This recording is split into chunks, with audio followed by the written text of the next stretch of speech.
Just how improved will the New York Giants offensive line be in 2024? The Giants had, I don't even think arguably, the worst offensive line in the NFL in 2023, with the third worst pass blocking grade in the NFL, the worst run blocking grade in the NFL, the third most pressures allowed in the entire NFL, allowing 178 pressures on the year.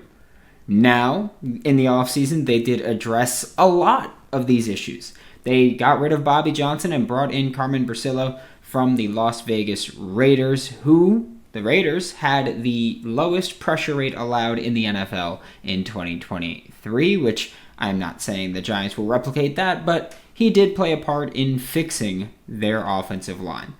The Raiders also had a guy by the name of Jermaine Illuminor, who the New York Giants signed this offseason in free agency. They also signed John Runyon Jr. Both are expected to start at guard and were paid a combined $44 million in terms of their contract value this year. That's heavy investment in the interior offensive line. That's heavy investment in fixing this offensive line. So much of the Giants' offensive issues in recent years really have been surrounded by Daniel Jones dealing with injuries, being unable to consistently be on the field, and so much of that was because of his poor offensive line play.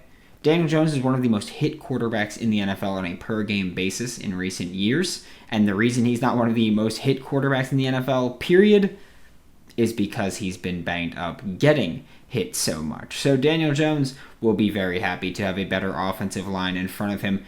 You've got 3 returning starters on the offensive line, and your 2 free agent signings that were relatively big name at the position are both coming in. The investment is there in the offensive line. The coaching is different than it was last year. Now it's about, will they be able to put it together? Who will start? Who will be a backup at center, left tackle, left guard? There's a lot of positional versatility as far as depth goes on this roster, and it's just a matter of figuring out who fits where on a consistent basis for the New York Giants in 2024.